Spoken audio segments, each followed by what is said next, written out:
Trump, he is pushing North Korea to the brink of nuclear war. That's the headline from the Daily Mail up on Infowars.com. We've got Trump's huge success over in Germany amidst all the communist Soros-funded groups running around and burning down cars and buildings and attacking people. We've got massive CNN caught in more fake news. We've got the Pope flipping out, saying world government's in crisis, saying the U.S. and Russia should not be allies. It's all coming up.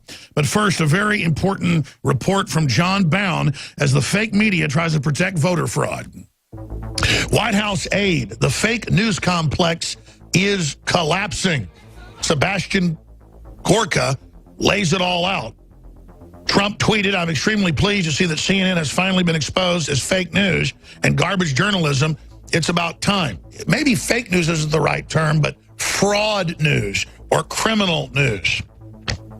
Trump also says, what are they trying to hide? Trump questioned states refusing to show voter ID information.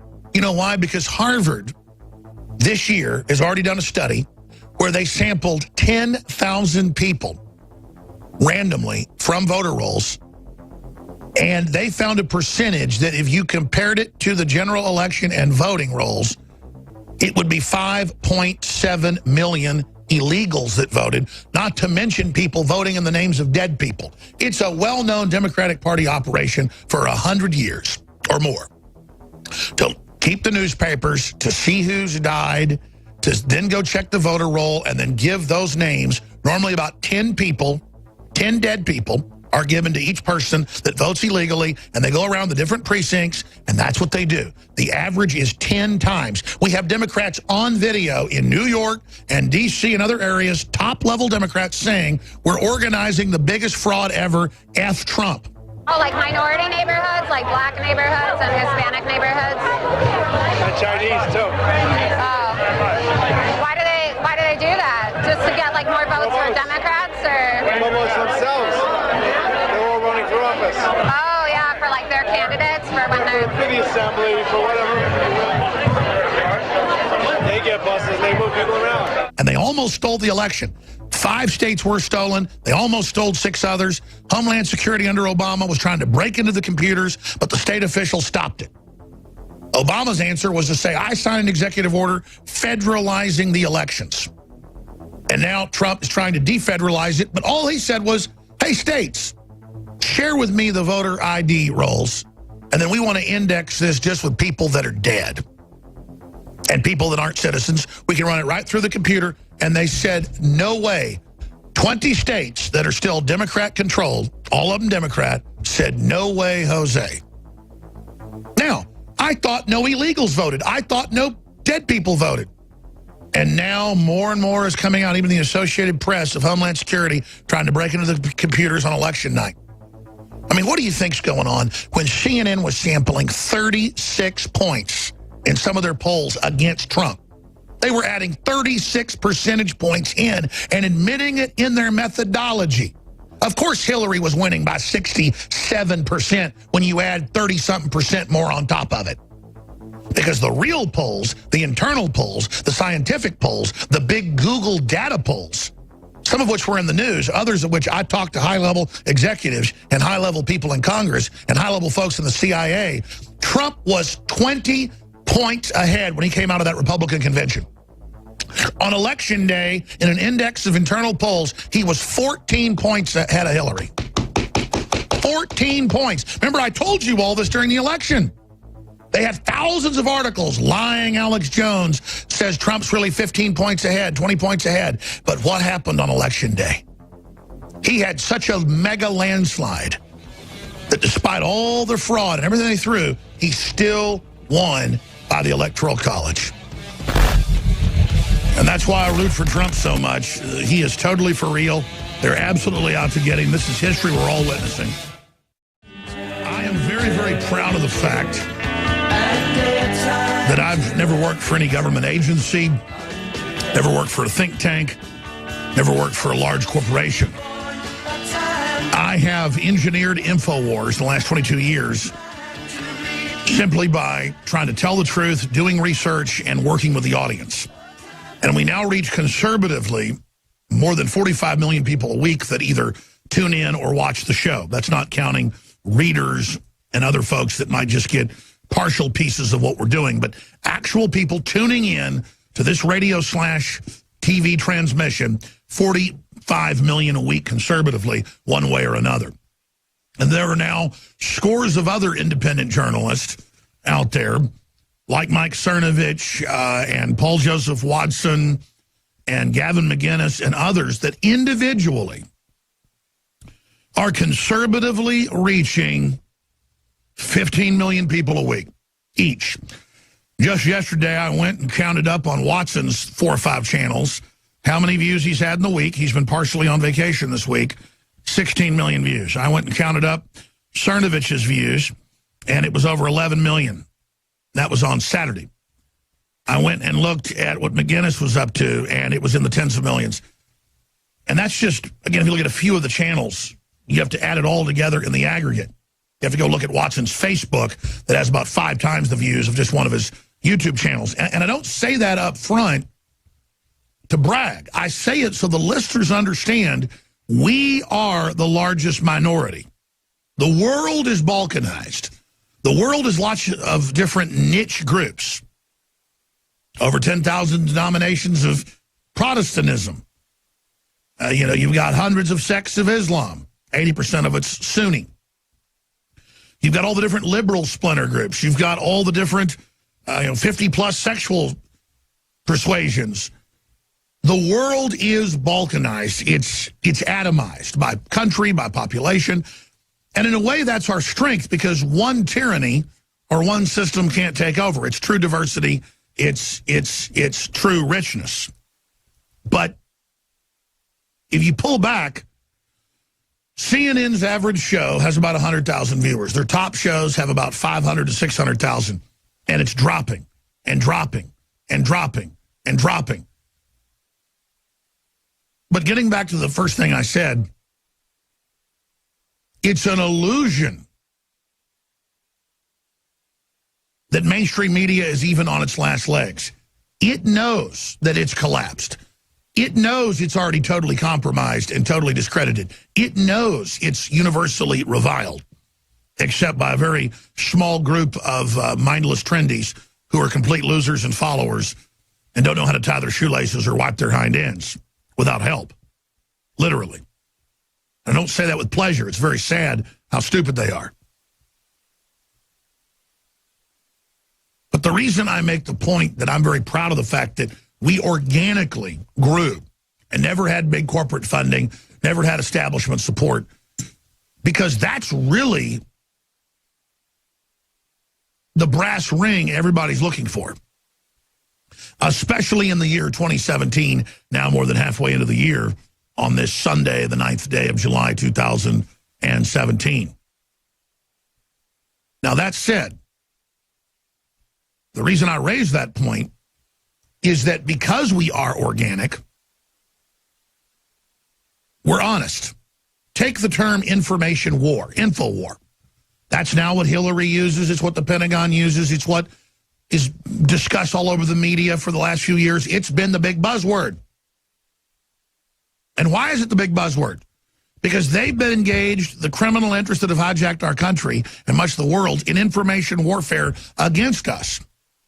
And so when I was studying what they'd done to us, the operations they were carrying out against us, and talking to people who'd been in Air Force intelligence and the CIA and the FBI, old retirees that were going down to city council meetings and stuff and fighting globalism, fighting gun control, they told me, son, you're engaged in information warfare against the enemy. Call it that. So I've never been in an intelligence agency,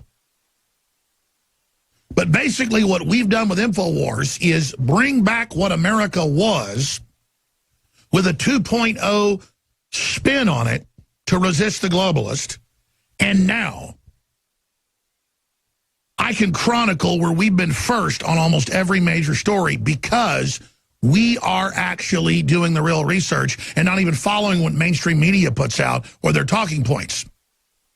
They're designed to keep people in the dark and to put people in false paradigms. We're really tracking how governments run, how corporations run, how systems operate. And that's why InfoWars is the #1 broadcast listened to at the Pentagon, in intelligence agencies, and in foreign governments, because they know why we're demonized at MSM. They know why we're attacked. It's because we're over the target. And we've provided the decompartmentalization into the public sphere, but also behind the curtain of government control that has allowed the internal debates to be triggered to now lead us to the point we are today. That's why the MSM hates InfoWars. It's why they demonize us. It's why they attack us.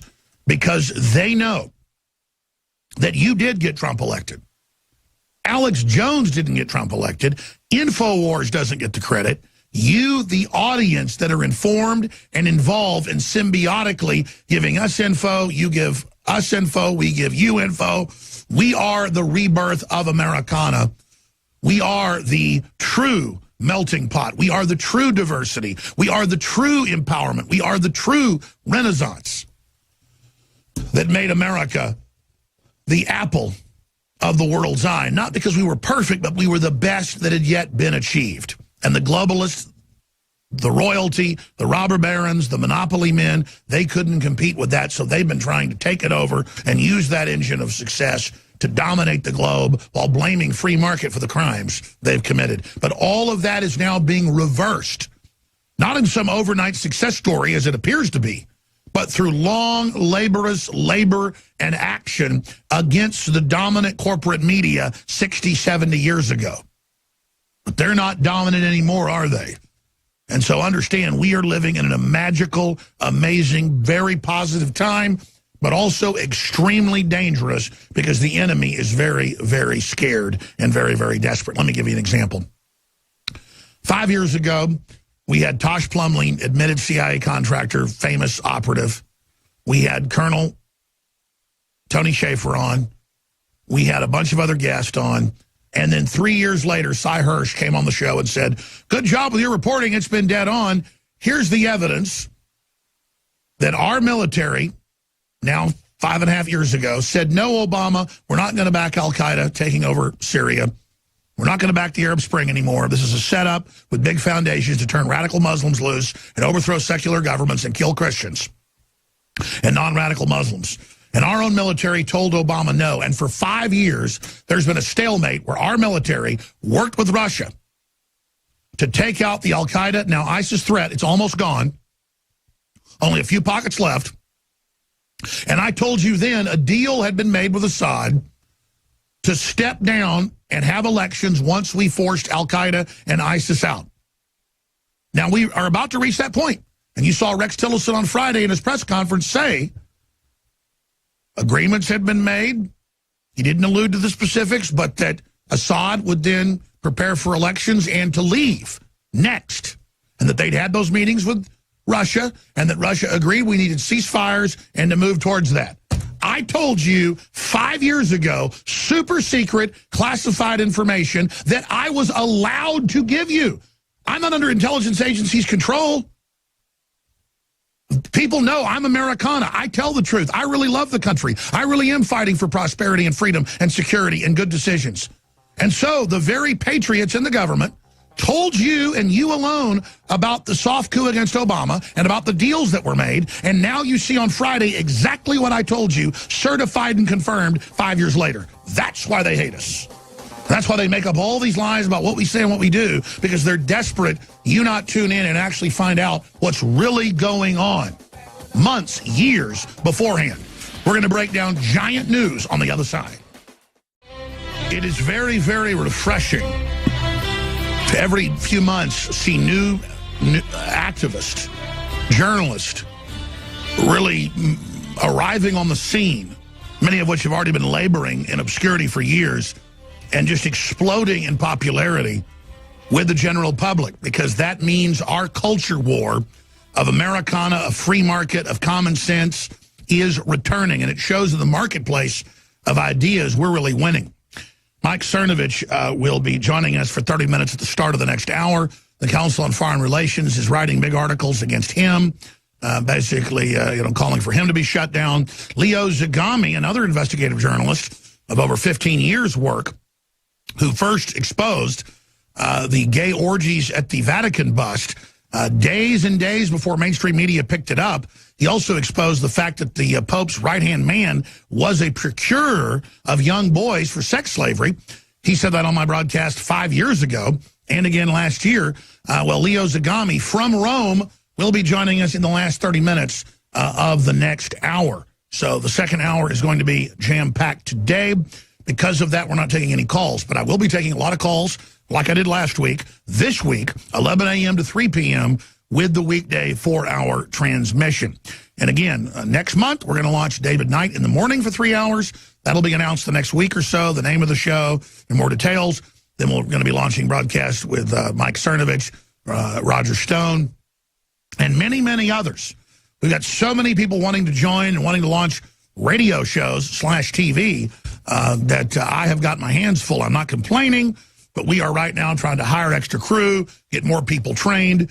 We are certainly expanding our infrastructure. So thank you all for your hopes, your prayers, and your financial support at InfoWarsStore.com, because this is the house that you built.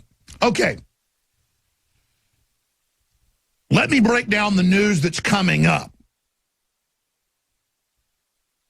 We've never been closer to war with North Korea. It could trigger a worldwide thermonuclear war. But even liberal publications admit Trump doesn't have many choices left. We'll explain why coming up. We also have the media demonizing President Trump, saying he was Dr. No at the G20. Just like Ron Paul used to be known as Dr. No. Because he won't go along with the carbon taxes. He won't go along with the open borders to the Middle East. He won't go along with all the rest of the garbage they're pushing. And he won't go along with the G20 trying to vote to have the U.S. pay more dues to NATO and the UN. So, yes, the old days of everybody deciding to dictate what the U.S. is going to do are over. Trump is negotiating a lot of good deals with China and Mexico and others, but they're reciprocal. They're reciprocal. Like Sergeant Hartman says in Full Metal Jacket, I bet you're the type of guy that would do you-know-what to somebody and not even have the common decency to give them a reach around. I don't mean to be gross here, but that's kind of what's going on here. Is America has been completely sold out. Our infrastructure is falling apart. We buy baubles from China. They build giant roads and dams while we destroy our dams. We sent Trump to the White House to not sell us out and to not be a globalist. And now Trump's nationalists are triumphant after Europe trip. He's done 2 Europe trips and done exactly what he said he would do. That is all coming up as well. We saw massive rioting and looting in Hamburg after the meeting. And we saw the mayor of New York disgustingly going there and helping captain the rioters that were hitting citizens in the back of the head and burning cars and looting buildings and robbing family-owned grocery stores. So truly, truly disgusting activity going on there. We're going to be getting to all of those videos, many of which I've retweeted at Real Alex Jones. We've also got some really good news. Nancy Pelosi has basically won her leadership battle so far to remain the leader of the Democratic Party in the House. Chuck Schumer is still the leader in the Senate. These are horrible, disconnected, corrupt, filthy, anti-American elites that everyone hates, including Democrat constituents. But their arrogance ensures the Democratic Party will continue its horrible nosedive while we the people deal with the #1 threat. And that is the Republican, blue blood, evil establishment, Paul Ryan and others. So that is huge news. And adding luscious cherry on top, ladies and gentlemen. Huffington Post, Breitbart, Associated Press are all reporting this delicious, fabulous piece of news. Sad Hillary Clinton pondering frontline role in midterm elections. That's right, she plans to general a counteroffensive against our D-Day operations and intends to send her panzer divisions to the Ardennes forest led by Zeb Dietrich. Oh, excuse me, that's back to another tyrannical fight. I'm not talking about 1944, I'm talking about 2017, excuse me. Sad Hillary Clinton pondering frontline role in midterm elections. Clinton has her eye on districts in which she defeated Donald Trump, according to a source. Yes, you mean the 6 states that she stole? The 5 states, the 5 states she stole, the 6 she tried to steal. Got that flipped. Defeated Democratic presidential nominee. She stole that from Bernie, wasn't the nominee. Hillary Clinton is considering her role in the campaign of 2018. Midterm elections, multiple sources told The Hill. Clinton, who has been a prominent figure in the Democratic Party for many years, having served as First Lady of the United States, a senator from New York, and a Secretary of State under Obama, who helped launch the Arab Spring, has already launched a PAC aimed at supporting Democrat candidates in the next year's election. Let's hope she's just not running a PAC to swindle a bunch of Democrats and keep the money like she normally does. Let's hope she's actually planning on captaining and honchoing and being the head ringwraith trying to execute that. That will be delicious. We've already seen a bunch of coughing fits when she emerges from her subterranean warrens and just doddering and stumbling around and spewing lies and blaming. She says InfoWars, Alex Jones commands the Russians. What's more ridiculous than the Russians causing a Trumpian landslide? I command the Russians, yes. Remember 2 weeks ago? And Podesta's come out and said the same thing. I don't know which one of them is right in the talking points, but it is some really good unintentional humor. So that's coming up. Here's another one. Queen Elizabeth hires her first ever black assistant. Yes, the Transylvanian royal house that poses as Germans, that pose as the Windsors, who pose as Brits. They are certainly, let's just say, well-known racists, so it's interesting and funny just to see that, because they're always pushing political correctness and everything else to everybody else. All right, we're going to go to break, and we're going to come back with the big North Korea news, and then I'm going to get into this piece of news. Pope Francis decries very dangerous alliance between the U.S. and Russia. What about you being surrounded by little boy rapers, devil worshippers, pedophiles, and the gay orgies, buddy? You shouldn't be able to run anything. All right, let me give you the really hardcore news. Kim Jong-un warns Donald Trump in a statement he is pushing North Korea to the brink of nuclear war.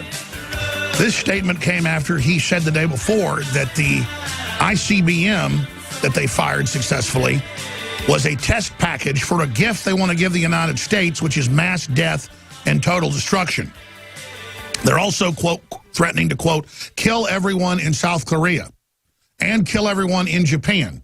And Japan is saying nothing, doing nothing to North Korea. They just sit there while Kim Jong-un, again, perfect dictator, third generational, never worked a day in his life, totally delusional, can hardly walk. He's so degenerate and so lazy. And he's got a bunch of sycophantic psychos worshiping him.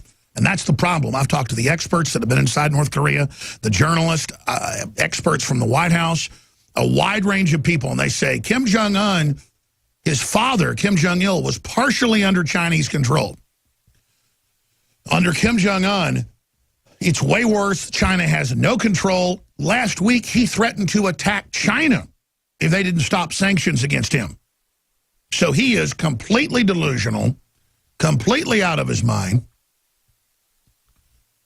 He's killed most of his own family, including his brother.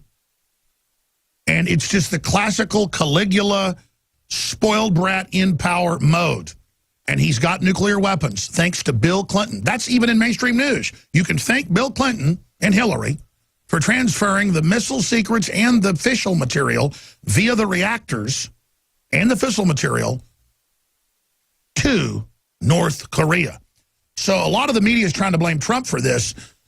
This has been brewing for years. There has been a ceasefire since the war went to a ceasefire way back at the end of the Korean War in July of 1953. It lasted 3 years. It killed 373,000 in South Korea, 229,000 wounded, 387,000 abducted or missing by the North, multi-generations living in slavery up there. And in North Korea, 1.5 5 million estimated. Total U.S. dead troops, 178,000, 32,000 missing. Amazing. Just think about the magnitude of this. And since the DMZ was set up in 1953, there's been some shelling and some bombing on both sides, and the North is routinely grabbing fishing boats and U.S. vessels and Japanese vessels and taking people to forced labor camps. I mean, it's what they do. And now the country is unraveling. It's falling apart. China's put big sanctions on it. Russia has threatened military action. Russia shares a small border with it as well. And the isolated, delusional megalomaniac is now threatening to nuke everyone, testing missiles, and then wonders why we're doing joint drills, which we've always done, with the South Koreans. And his answer is telling President Trump, don't play with fire on a powder keg, close quote. We have nuclear weapons and will use them. You can read the Daily Mail quotes and his statement to Trump up on Infowars.com. Kim Jong-un has warned President Donald Trump about threatening North Korea. The North Korean despot oversaw the country's first ICBM launch last week. The U.S. responded to Kim's test live fire with live fire missile drills in South Korea. Here's the headline out of the Associated Press. Trump-Asia allies seek counter to North Korea's menace. U.S. bombers carry out exercise in South Korea in show of force to the north.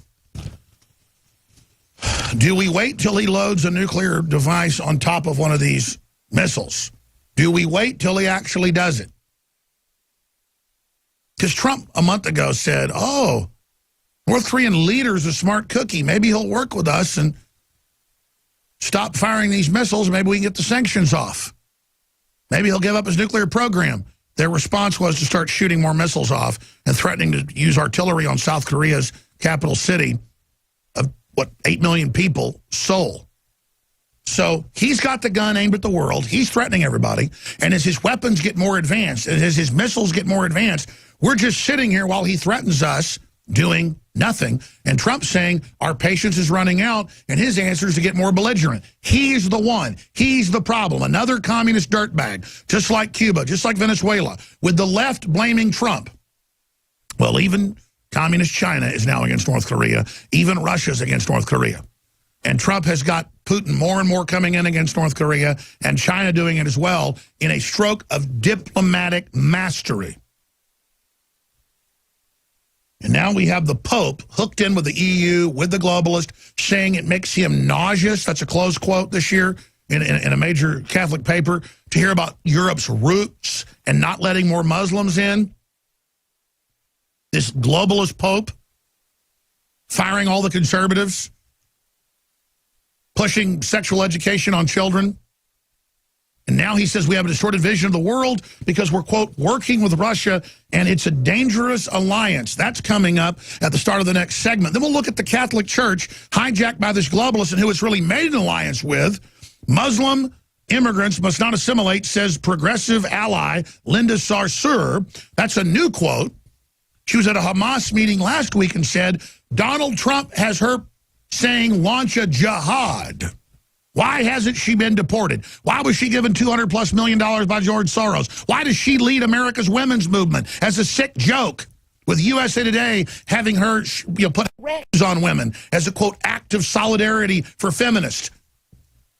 Why is she on in a photo last week hugging the mayor of New York? She'd be stoned or executed in her Muslim countries for touching an unrelated man.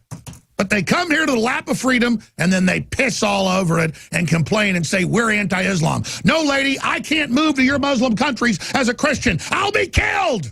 You're the people that aren't open. You're the people that aren't inclusive. And you come here to an inclusive society, link up with the left, and get in all our faces and try to bully us into submission. It ain't happening. Now, that's a little bit heavy news. We've had over 6,000 memes, both video and images, sent to us. Part of the $20,000 contest that will end on Wednesday, we'll announce the winner by Friday, Paul Watson's running it, is that you post it to social media. So everybody who hadn't done that, be sure and do it. Then send us your link. Incredible job. We are getting such amazing stuff. Obviously, it's not really designed for radio, but I'm going to play a few that are better. This is Bugs Bunny. They're controlling the conductor, and then Donald Trump as RoboCop coming into a liquor store while they're trying to kill him. And then we'll go to break, come back with all the big news. But here's some of the super meme contest against CNN that's taking the internet by storm.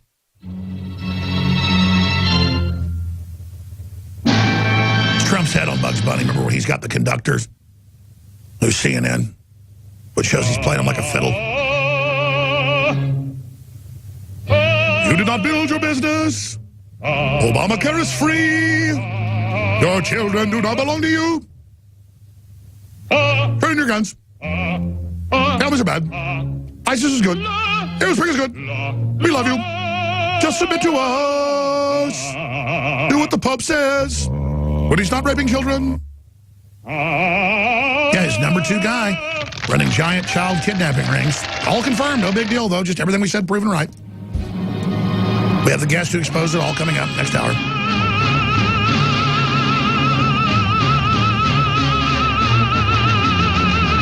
And then CNN puts out its full fight and is brought to its knees. And the whole place collapses.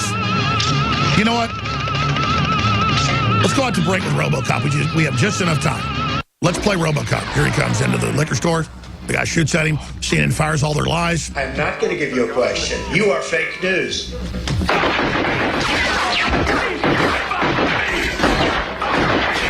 very proud. This is one of the entries. We have thousands of these. We'll be back, folks. Stay with us.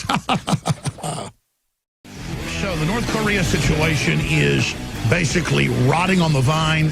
Could drop any time.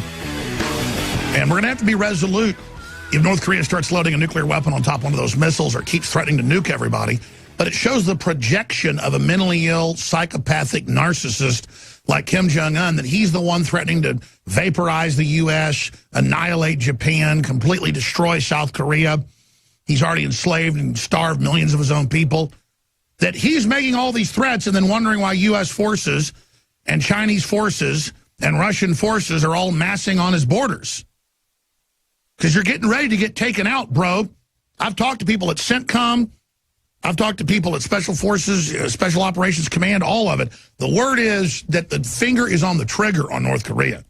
Because Kim Jong-un is waving a gun around in a crowded theater, aiming it at people, saying, I'll kill you, I'll shoot you. It's like guys that pull a gun on cops, and then the cops shoot them, and they go, the cops killed him, but then they admit the guy pulls a gun. But it's beyond pulling a gun. He's pulled it. He's shooting it off in the air, saying, I'll kill you. What are we supposed to do? Now, I've talked a lot about this, just like we told you that there was a big gay sex orgy at the main office of the Inquisition. That's the internal heretical police force of the Vatican. It got busted by the Vatican police itself. We told you first about that 3 days before it broke in mainstream news last week.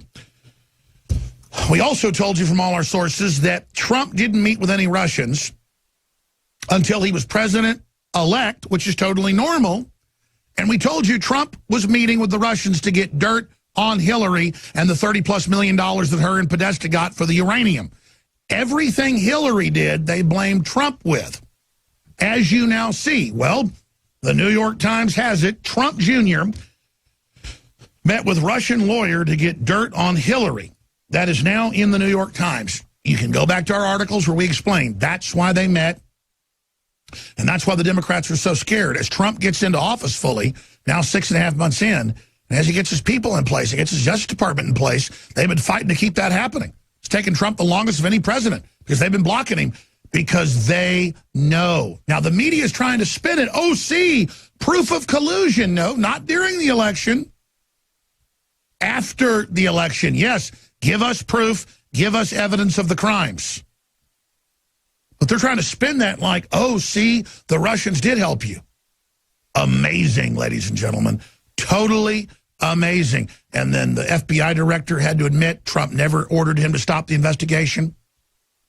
Their whole thing is falling apart, and they're panicking, and they don't know what to do. So they're trying to spin it. Oh, look. Drudge asked the question, was Donald Jr. set up, though? Because we know the Russians have been playing both sides of this.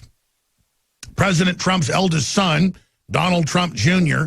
was promised damaging information about Hillary Clinton.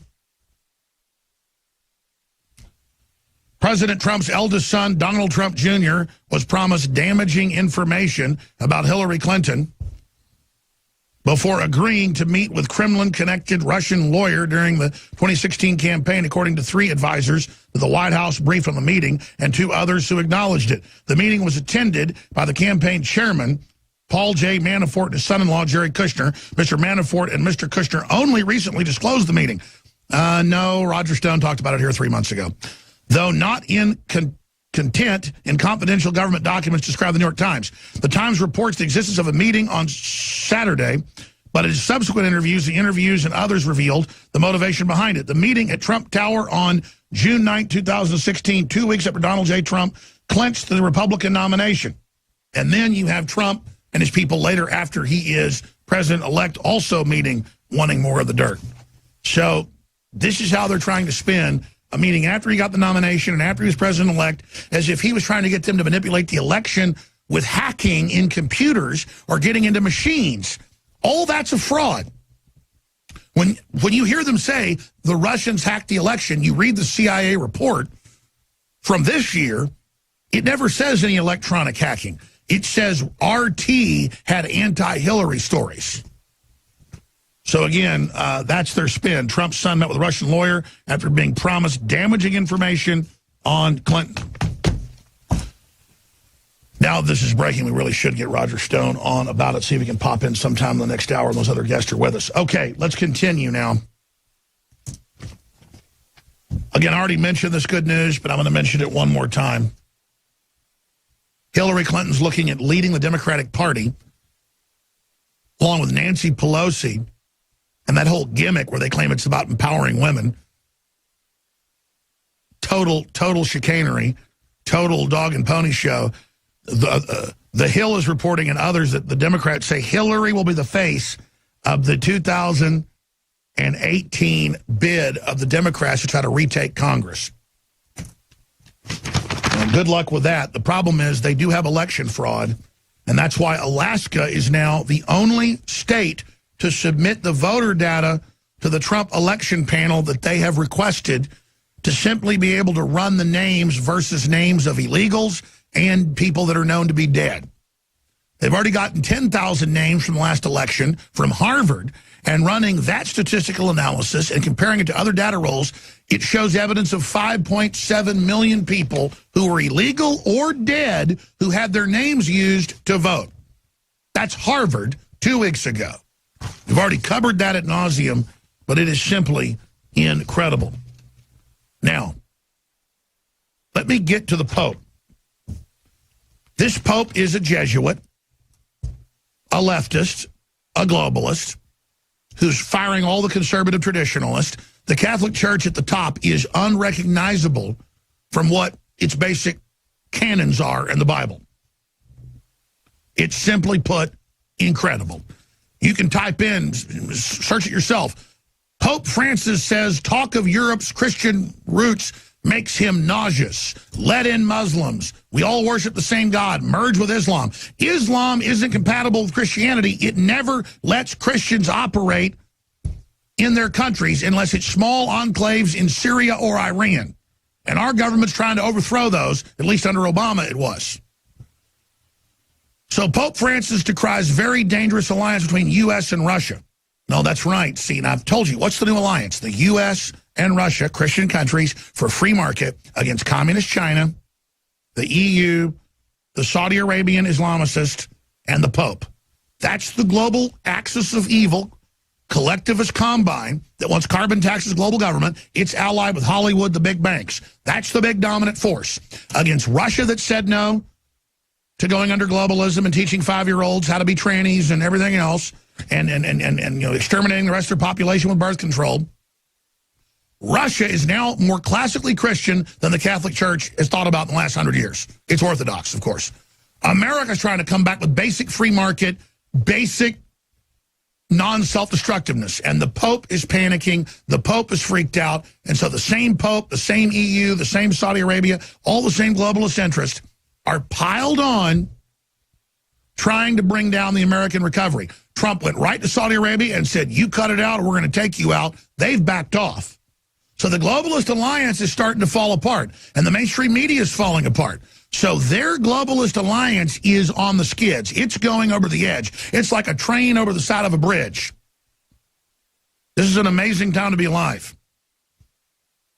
And then you've got the Pope allied with radical Islam, Orthodox Islam, and Linda Sarsour given hundreds of millions of dollars by Soros to lead feminism in America with a hijab on her face, supporting sexual mutilation, supporting jihad, speaking at Hamas last week. She said, when we stand up against Trump, we stand up against those who oppress our communities. Allah accepts that as a form of jihad or holy war. Deport her. There's a big movement for this. Let's play a clip. And I hope that we, when we stand up to those who oppress our communities, that Allah accepts from us that as a form of jihad, that we are struggling against tyrants and rulers, not only abroad in the Middle East or in the other side of the world, but here in these United States of America, where you have fascists and white supremacists and Islamophobes reigning. All right, yeah, that's right. It was all the Islamists who were actually for Hitler, ladies, so good luck. I mean, the entire Middle East was like 100% for Hitler, so in World War II, so good luck with that disinformation. But continuing, she said, or tyrants in the Middle East. She supports the overthrow of Assad. She supports the Arab Spring and putting radical jihadists in control, who George Soros funded. That's why he funds her. I mean, what a horrible, monstrous, pig-like tyrant. And now we've got more video coming up of her. She says we must not assimilate. Of course, you make us assimilate. You make us submit to Allah. You make us assimilate. You make us kneel. Infowars.com/show. Spread that link. Second hour coming up. Imagine the arrogance of George Soros, the Pope, all these groups ordering Europe's borders open, radicalizing Muslim groups, turning them loose all over the Arab Spring, having Facebook, Google, Twitter help overthrow secular governments that are supportive of the West, that had good economies, putting hundreds of thousands of women in slavery, killing over 1 million people the last 5 years, 6 years, and then funding women that support the Arab Spring, who are literally allowed out of their cages, like Linda Sarsour, wearing her hijab to run around and be made the face of feminism in America because it's anti-West, anti-American, just like the Atlantic Monthly said last week, because it'll help set the sun on white America and Christianity. It's embraced. But you don't see the maniac, mentally ill leftists going to the Middle East to imbibe in this. You don't see Linda Sarsour doing that. No, she comes here to henpeck and get in our face and make us submit to her. And USA Today says the hijab is the new face of Islam and the new face of feminism, and it's led by Linda Sarsour. So here she is saying going after Trump is a form of holy war or jihad. Here it is. And I hope that we, when we stand up to those who oppress our communities, that Allah accepts from us that as a form of jihad, that we are struggling against tyrants and rulers, not only abroad in the Middle East or in the other side of the world, but here in these United States of America, where you have fascists and white supremacists and Islamophobes reigning in the White House. We have to stay outraged. Do not criticize me when I say that we as a Muslim community in these United States of America have to be perpetually outraged every single. When I wake up in the morning and I remember who's sitting in the White House, I am outraged. That's right. This is not you perpetually have a chip on your shoulder. You don't want to live in Saudi Arabia. You don't want to live in Yemen. You don't want to live in Sudan. You don't want to live in Iran. You don't want to live in 60-something other Muslim countries in Indonesia. You want to come here and bitch and complain when women aren't even allowed to go and speak in public in Muslim countries and can't drive cars, and most of them can't even show their faces, and they chop women's genitals off, and you support it because you're a disgusting pig that wants to come here with your evil Islamic supremacist mouth and try to run us into the ground and try to make us submit to your crap, and we're not doing it. The alliance of Islam and the liberals is when I came out of the gates against Islam. I was against the wars to stir it up and put radicals in charge because I knew it was part of a clash of civilizations. But we failed to stop that. And now I will not be overrun by this. I will not submit to you, and it's not going to happen. And we've broken the back of political correctness. You're not intimidating us anymore. You're not making us submit anymore. We're going to exercise our free speech, even if you come up to me and get in my face in restaurants. I love it! Now, here's another one. Linda Sarsour addressing the 54th annual ISNA convention. We must not assimilate. We know Muslims never assimilate. You make us assimilate. We got it. Thank you for being truthful, witch. Here is the witch. You will be responsible for normalizing this administration. Our number one and top priority is to protect and defend our communities. It is not to assimilate and to please any other people in authority. You want to bully everybody. We got it. Obligation is to our young people, is to our women, and make sure our women are protected in our community. Oh, your women are protected. Top priority. Yeah, speak about the sex slaves, Islam, all the stuff, the Arab Spring that Hillary funded, that you supported. And only Allah. We are never to cower to the powers that be. We are never to give up any part of our identity. So believe me, we know you won't. We know you won't cower to anybody. You're going to make us cower. That's what we do. We build a new door and walk through our own door because we have that right in this country to also open opportunities. Yep, and that's at a Hamas meeting, ladies and gentlemen. And we know you open doors up. I want to say congratulations to Islam on 54 years and inshallah. So there you go, folks. It isn't going to happen, okay? It's a cult. They're coming for us. You have the House of Islam, outside it, the House of War. We are under attack. And yes, our criminal governments are letting them in, 80% military-age men, to stage the terror attacks and then use that to take our rights. No! Deport her! Deport her! We've got a full slate in the second hour. Then I'll be back with the weekday transmission. That's 4 hours long, 11 a.m. to 3 p.m. Central. That's 12 noon to 4 p.m. Eastern. I guess that'd be 9 a.m. To 1 p.m. Pacific, 10 to 2 Montana or Mountain Time. Thank you for joining us. Mike Cernovich, who is already pretty much with the InfoWars team, doing a great job. Investigative journalist, tens of millions of video views a week, millions that tune into his transmissions. Joins us. He writes for Medium. He also wrote the book, Guerrilla Mindset. And he joins us to ride shotgun for the next 30 minutes. Roger Stone's going to pop in, too, next segment. He told me off record last year, and again this year, he said the whole Russia thing is totally fake, all completely made up. But he said there were meetings early on with, well, I'm going to let him tell you. Because, you know, I hate having this info and then never being able to talk about it. Some of it's come out now so we can talk about it. But I've known the inside baseball from Stone and others all along, including some of the Secret Service we talked to. But the only time the Trumps talked to the Russians was to get information on the Clintons selling the country out. And the Russians never helped Trump get elected. The American people did. And we all know that. He's just had this big victory over in Germany, the ceasefire. I mean, it's amazing what's happening. The communist pope is panicking. It's amazing. So that's coming up. And then Leo Zagami, who broke in Italy, journalist there, and then it was all over the mainstream news 3 days later. But we broke it last Monday about the gay orgy and the raid and all the rest of it. I mean, this is just, you know, the deputy pope caught rounding up and procuring hundreds of little boys. I mean, he's indicted, folks.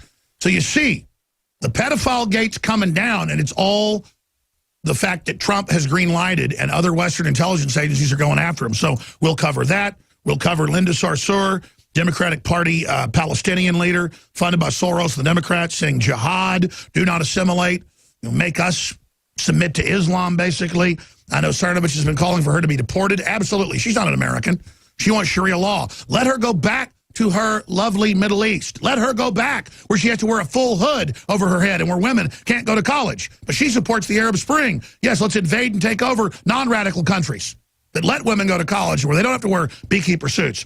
But the first reason Mike Cernovich joins us is there have been globalist Washington Post hit pieces out on us and talking points, misrepresenting everything I say, everything I do. Lying about me. I never said there were kids on Mars and Mars bases. Never said it. Total lie. Saying that I said that I've talked to people at, at labs that are part human, part pig. I never said that. Said I've talked to people at labs where they have part human, part pig chimeras. That's in the Associated Press. But they take everything and twist it. It doesn't matter. They're known liars. But Cernovich is now being targeted by CFR people posing as journalists, and he's got the emails back and forth showing the anatomy of how these PR hit pieces masquerade as real news. So Mike Cernovich, Medium.com, at Cernovich, joins us to break down these new developments. Mike Cernovich. Yeah, one thing a lot of people believe is that journalism isn't real. But what happened is that McMaster and all of his deep state cronies were triggered by my original reporting about the war in Syria, about the corruption, about their anti-America policy. So rather than complain to me and send me an email, they sent a journalist who works for one of these like Council on Foreign Relations style magazines or journals, whatever they call themselves.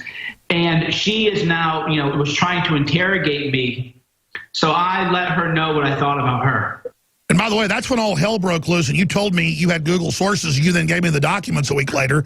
I then separately got documents from a White House source that they had a directive out with me at the top. I'm not bragging. In fact, I wish I wasn't there. You under me and others there to be targeted with disinfo and to be delisted off Google and to specifically lie about us because we exposed that McMaster was, and you had your sources, was trying to trick Trump into a larger ground war. And then when I talked to my high-level White House source, and then 3 days later, Trump came out and said word for word what my high-level source had said, that completely freaked him out because obviously they're recording that source, and they don't like that source, that high-level source talking to us.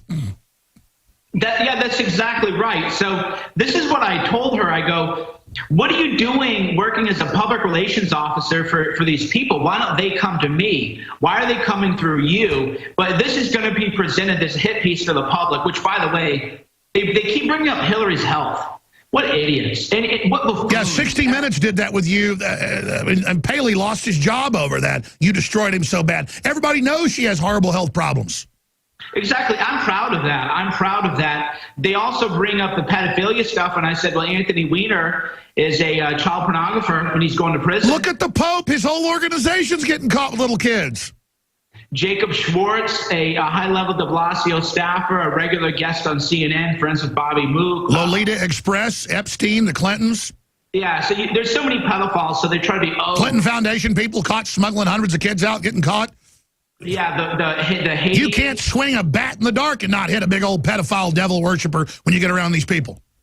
Exactly. So they're such jokes, but I got tired of being nice to these people. Usually I don't answer, but what I told her is I said that you are not a real journalist. You are a mouthpiece for globalists. You are a mouthpiece for death and destruction. That's all you are. I let her know that you don't get to interrogate me. You are nothing.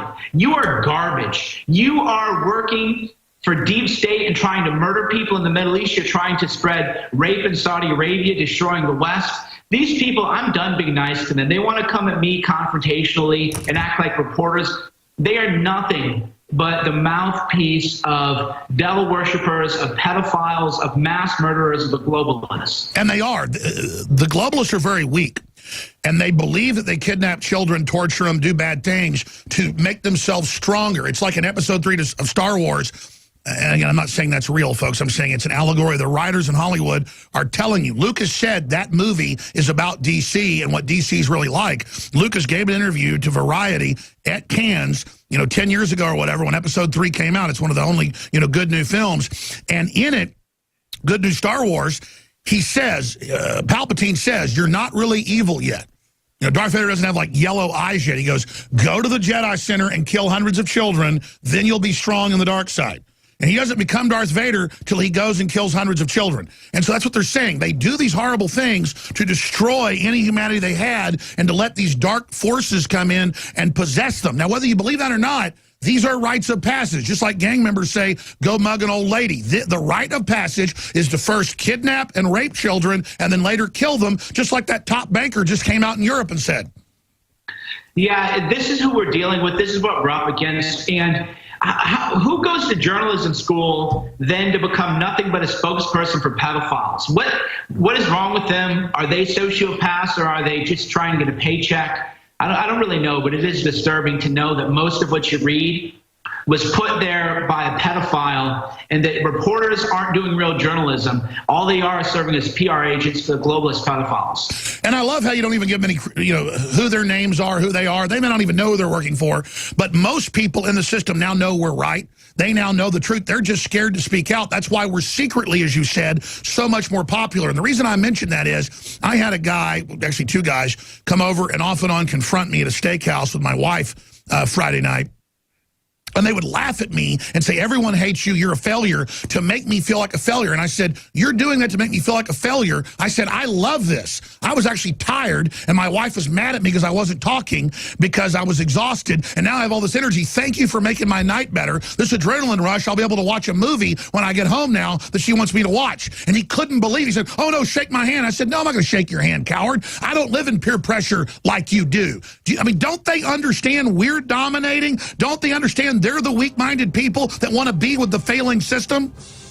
Well, that's was the beauty part of it, is that they're sent out to hit on us and do these nasty hit jobs on us. All it does is validates the work, because there would be no reason to come after me right now if I weren't the leading national security report. I'm going to keep you with me, and we've got popping in, we've got Roger Stone with this big Trump Jr. news. He told me this like 6-7 months ago, and then 3 months ago. All right, he's just with us for one segment. Roger Stone will be back with us tomorrow. Roger tells me so much amazing stuff. He likes to play down his level of knowledge. It's second to none, other than maybe the president. And he told me all this stuff. Now, some of it's not exactly what he told me, but just about the fact that there's no Russian collusion, all complete bull. It's come out now. He's getting ready to testify to Congress here in just a week and a half or so, finally. And the whole thing's unraveled. The Clintons have been caught knee-deep in it. We now know they wouldn't let him into their servers. The FBI and Homeland Security wanted in. They wouldn't let him in because they were colluding with the Russians, the Chinese, and others. So Trump's son met with a Russian lawyer after being promised damaging information on Clinton. So I don't know how much Roger wants to tell folks. I can just tell you, Roger Stone can either confirm or deny how accurate this is. But again, Roger Stone joins us right now. Drudge asked the question, were the Russians setting him up? Regardless, it's not collusion. It's not them helping, with computers hack in, as they said. I mean, if Hillary's committed crimes with the Russians, God bless Donald Trump Jr. for trying to find out about the espionage. I mean, is that not correct, Roger? I think that's exactly right, Alex. I mean, in this case, it would be malpractice in the service of his father not to explore the facts here. Look, Don Jr. is a very bright, very ardent supporter of his father's agenda, a very articulate defender of his father on numerous issues.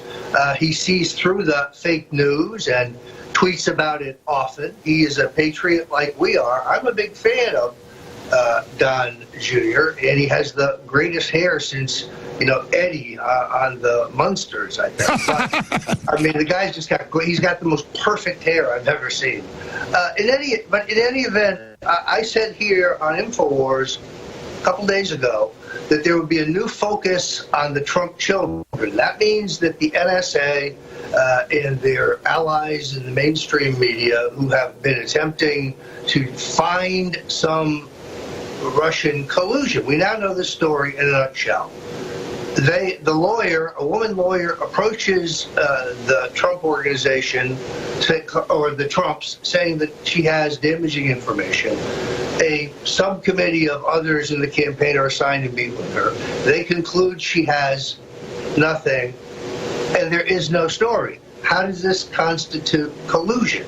This is like taking a gnat and trying to make it significant. Meanwhile, the Democrats were all doing opposition research and ginning up fake dossiers, meeting with Russians, you name it as well. I mean, this claim that, oh, look, Sessions met with the Russians is dirty, that's playing on public interest and public ignorance, but it's not working anymore. So you did predict 2.5 months ago they'd say he's mentally ill, Alzheimer's. That started happening about a month later. You did say last Wednesday on the show that they would next go after his children. I know you can't give up sources, but man, Roger, not to kiss your butt, but it's true. You are uncanny how dead on you are. That's why I hate the media when they say you're this liar and this disinfo artist. I've never seen anything but uncanny accuracy from you. I want you to comment on that, and I want to bring in Cernovich for a question. So thank you, Alex. Look, I recognize right now that the whole argument of collusion by the Russians to assist Donald Trump, it's worse than a fairy tale. You know what it is? It's a dirty trick. How would I know? Well, they say that I'm the dirty trickster. Well, it takes one to know one. In this case, I just ask you to examine the facts. It's a narrative invented by John Podesta, furthered by his allies in the mainstream to cover what they were guilty of. Wait a minute, picked up and run through the mill by their neocon allies at State and Defense and throughout the U.S. war machine. And they have still, to this moment, other than General Flynn taking gratuity from Russian TV, which I don't believe is illegal, it's just stupid. They don't have anything that constitutes collusion by Exactly. So what comes next now that you agreed last week? Trump has turned the corner, did a great job in Germany, got a great ceasefire, has got Russia coming in against North Korea. I mean, I've never seen such diplomacy, but I guess it's just the realness of Trump. He's getting such action from China, you name it. It seems like they're panicking. I mean, am I wrong that Trump is really hitting his stride right now? I want to come back to you briefly in a moment, but Mike Cernovich, your observations, any questions for Stone? Well, you know, I think it's important for all of us to show Don Jr. our support because we all know what it's like to be mercilessly slandered by the media. So, you know, everybody listening, I think it's very important to That's right. It's his turn in the BS attack machine. He's being pilloried right now up in the stocks, so we've got to support him right now. Exactly. That's the number one thing we can do right now. So what happened is, and you know, Roger can talk more about this. Don Jr. has the number one Twitter account, bar none, and the media knows that, and they're terrified. That's right. He's really used it like nobody else, Roger. Why do they hate Don Jr. so much? Because he's one of his, the only allies up there? Well, first of all, Don Jr., as you know, Alex, is a sportsman. He is an avid hunter. He is a very strong advocate of the Second Amendment. He is very skeptical of a number of the neocon phonies who have attached themselves to the USS Trump. I believe he's a real patriot. I have huge respect for Donnie Jr. Would you say he's even a bigger player now for saving the Republic than even a Bannon? Well, when you're the president's family, Alex, I think you're in a separate category, and I think that's very important to recognize. And I think he, but based on even his own early career, he's an accomplished young man who is doing what he thinks is right for the country and for his father's presidency. And he's not afraid of these bullies. So how do they strike back now that we're really starting to win with TPP and the carbon tax and the economy starting to come back and exuberance? The left is bullying. They're calling for violence. They're crazier than ever. What are they going to do next, Roger Stone? Well, I think there's going to be a continued focus on Don Jr., maybe even Eric or Ivanka. This is something I predicted. We're just at the very beginning of a new cycle. But just as the media and the political cognoscenti went crazy when they learned that Jared Kushner had opened a back channel to the Russians, after the election, at the time that his father-in-law was the president-elect and he was authorized as staff, not recognizing the historical precedent of White House staff members having such back-channel conversations, Kissinger and China, for example. Sure, Kennedy, I mean, all the rest of it. So they're going to try to make normal presidential behavior look dirty, look bad, every move look like a failure, but it's not working anymore. I mean, do you agree that CNN and others are in full implode? There's no question. But now, Alex, in my view, the president has the opportunity to finish them off. Make no mistake about it, if because the turning of the ship is slow, and that people don't get the immediate reforms that many, probably had too high.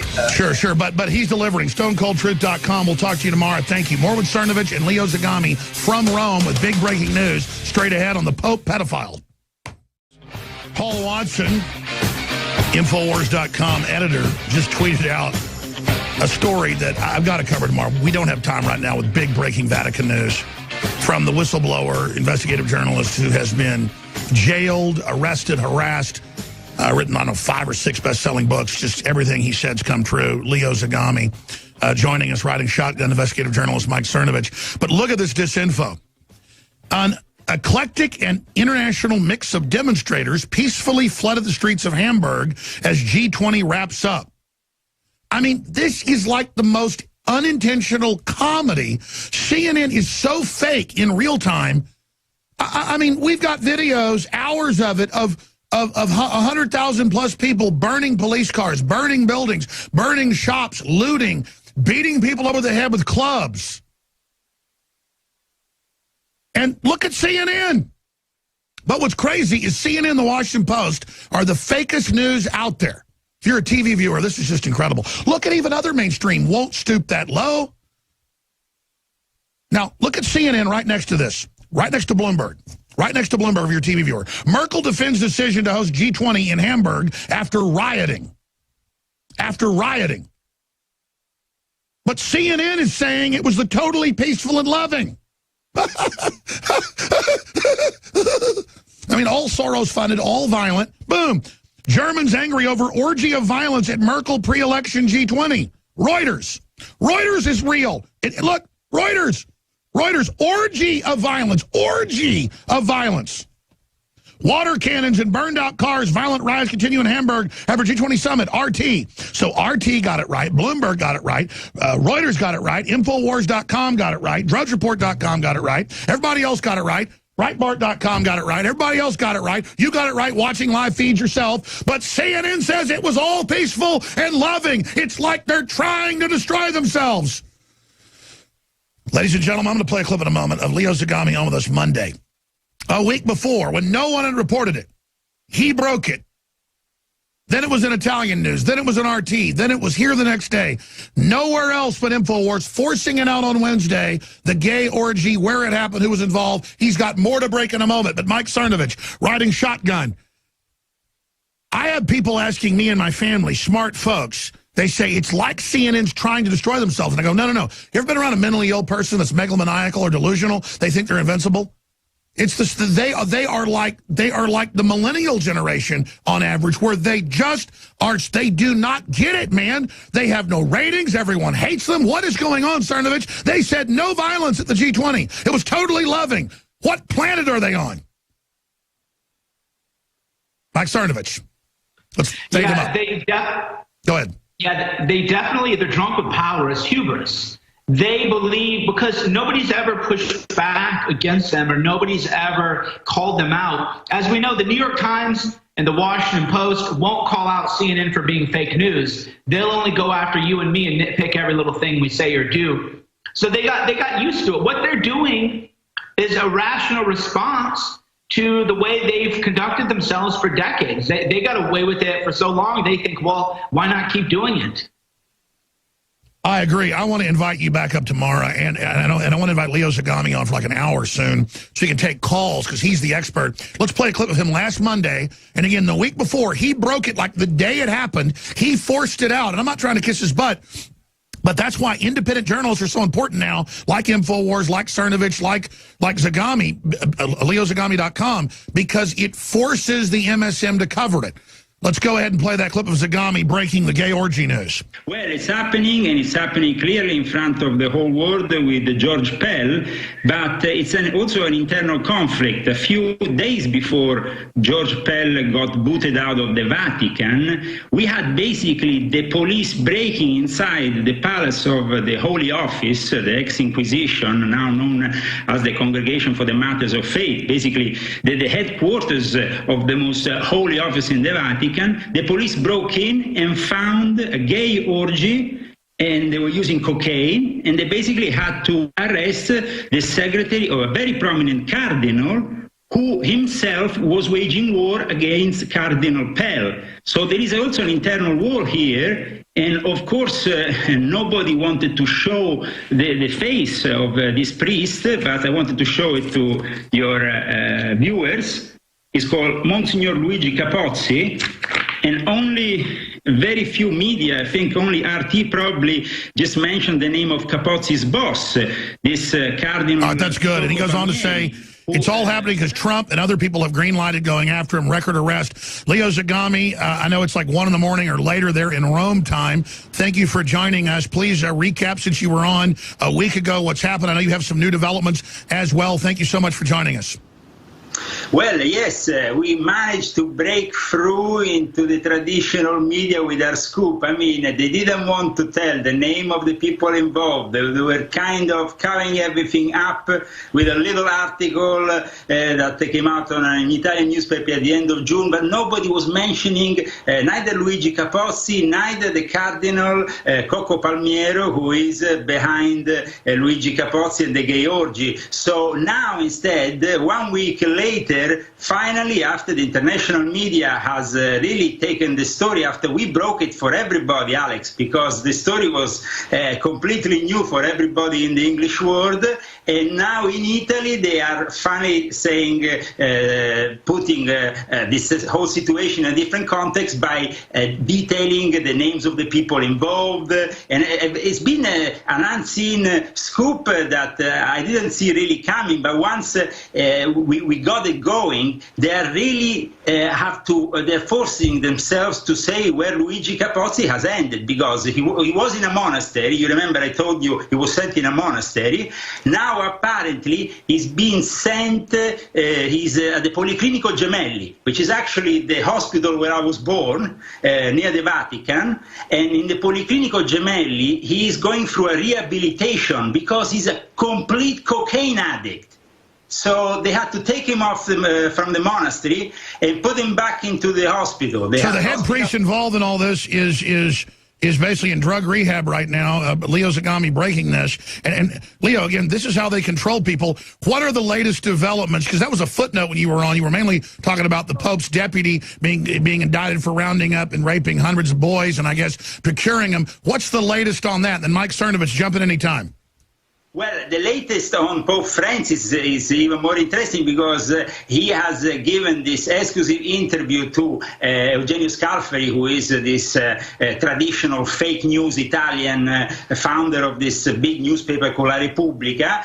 And he gave him this interview right in the middle of this gay orgy scandal. He suddenly calls in this journalist and he doesn't mention the scandal whatsoever. He only mentions the G20, the fear he has of America, of Russia, and he wants to just promote. That was my next question. Why is the Pope, the false Pope, so scared of the Russia-U.S. alliance? Because my intel, folks, we told them 6 months ago, it's the Christian world linking up, trying to save Europe. The Pope, as allied with Islam, is what my intel is. Is that accurate?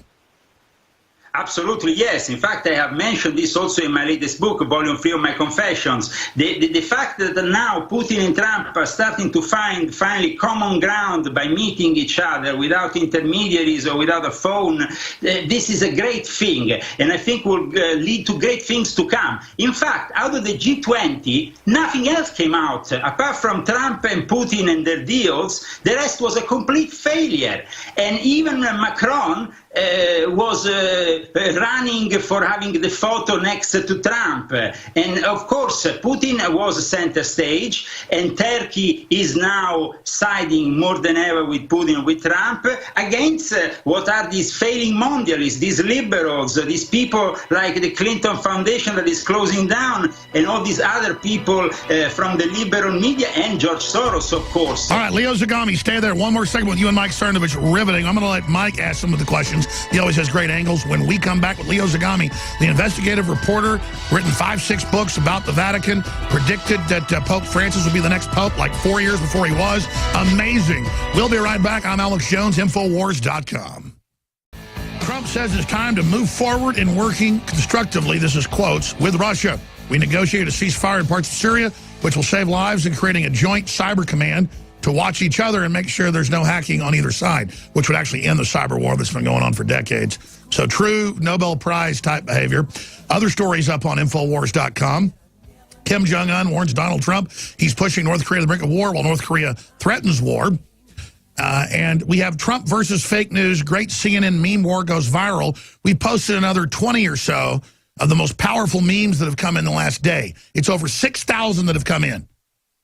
for the $20,000 contest we're going to announce. We're going to stop the contest on Wednesday. It'll take a few days to post these memes, the best ones, and then have the prize go out as part of that $200,000 that we're having in prizes of different numbers going out. We've had a lot of people winning to expose CNN as terrorist, mainstream media as evil, as fake news. Look, it's a wide open contest. You get on mainstream media peacefully, lawfully, expose them as fake. You're going to win $1,000 for just saying Infowars.com or showing Infowars.com and CNN is fake news. Or I'll say ABC is fake news, whatever. It's wide open now. I'm the judge, but I've made Watson the judge of this contest. Mike Cernovich is our guest. Leo Zagami, very nice to pop in briefly so late at night. Want to invite him back on very, very soon. Please support the broadcast, folks. We're listener-supported. Free shipping the month of July on water filters, high-quality products, supplements, DNA Forces back in stock, 20% off.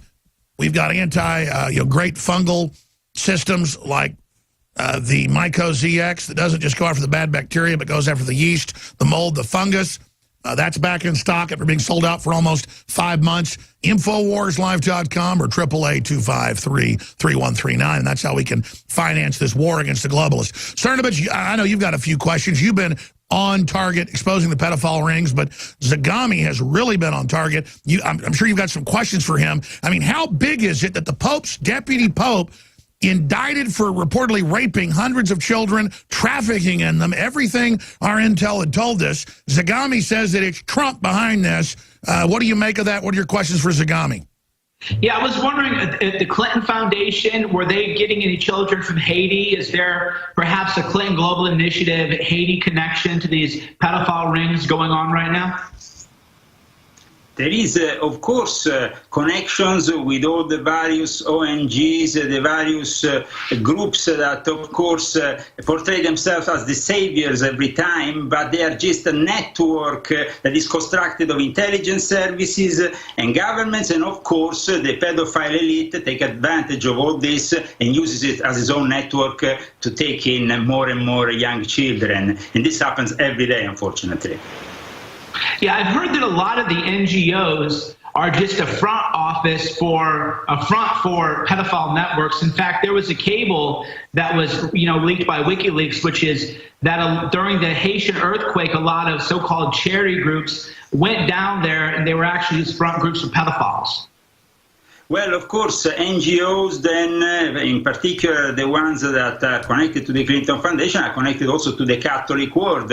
Let's not forget that the Clinton Foundation works very closely with the Jesuits, like in the case of Turkey. Why we see Erdogan so close to Putin and Trump these days? Because he suffered a coup by Fethullah Gulen, who himself made a book with a preface by one of the Jesuit leaders, Thomas Michel. And Thomas Michel was actually in Turkey for 2 years before the attempted coup to service this coup people. Sure, I know this. You talk about Gulen, nobody comes after you like they do.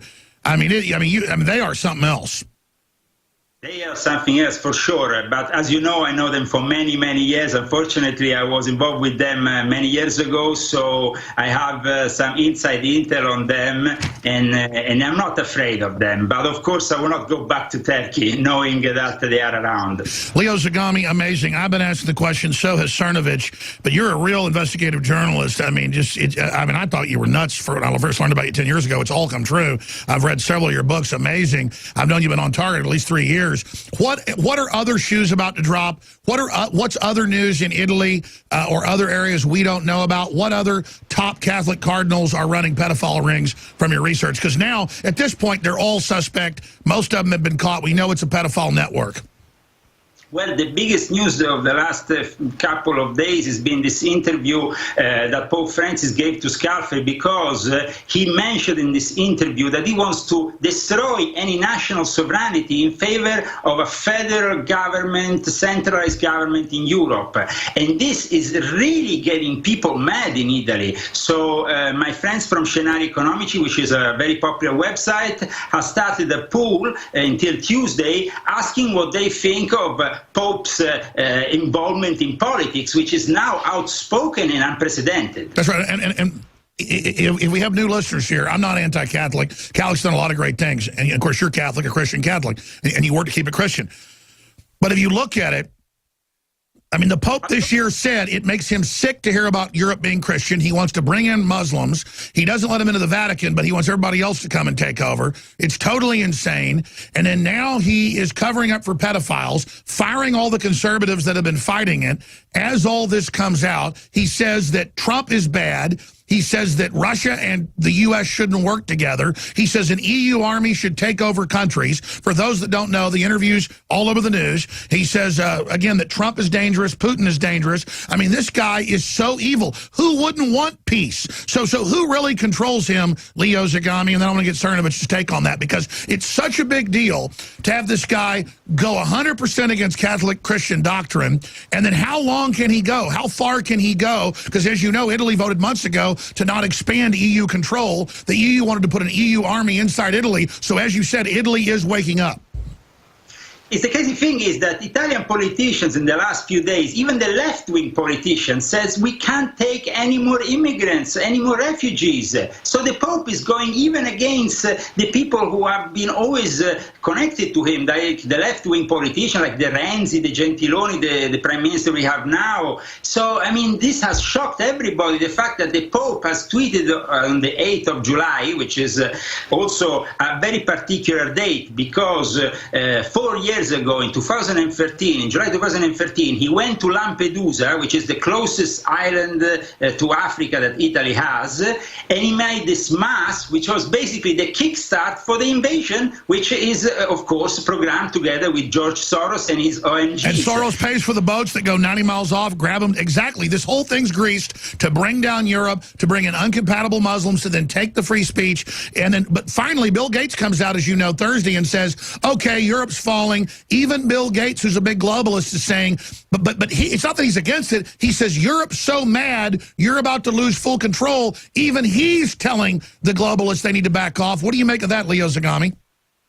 I think that Bill Gates is a person who is realistic. He knows that if it continues like this, within a very short period of time, we will start with civil unrest. Is already happening in big cities in Italy. In the last few days, we had a refugee attacking a person on a train, a driver on a train, a conductor of a train, and actually biting him like a cannibal. We had people going around with machetes. Yeah, people don't know that North Africa and the Middle East, the people that are coming in at least, it's literally like Road Warrior. It is literally women in slave cages. I mean, beyond anything we've ever imagined. Let's get some final statements from investigative journalist and questions or comments for Leo Zagami from, of course, Mike Cernovich, who will be joining us tomorrow. He's got a lot of big films like The Red Pill he helped produce with a Kickstarter. He's got a big one about Hoaxed, exposing mainstream media. We'll talk about that more, but other points, Mike. Yeah, definitely. I would wonder about the death threats. Does Mr. Zagami find that the media in Italy goes after him and lies about him just like the fake news media lies about us? My friend, if I start telling you what kind of persecution I had in Italy, the police breaking my door at 8 o'clock in the morning, the Carabinieri, because usually I get along with the police, but the Carabinieri, who are a particular branch of the military police, broke into my door at 8 o'clock in the morning. They locked me up. They did things which I don't even want to start talking about because it's incredible. Everybody in Italy knows that they have censored me, and the moment I mentioned on national TV, on Rai Uno, the name of Giorgio Napolitano, who is the ex-president but who is still in charge in power, and at that time he was still in power, I got persecuted in the matter of minutes. And for folks that don't know, they took you to a mental institution and tortured you, but it came out on the news and you've been vindicated. Before that, 10 minutes after the interview was finished, because it was a live interview conducted in a square, I had a knife at my back. So... Well, stay there. You're hard to get a hold of. I want to set you up for the next few days to come on and take questions. Leo, thank you. Thank you, Mike Cernovich. Thank you, audience. Thank you, crew. Back tomorrow, 11 a.m. We're starting to win, folks.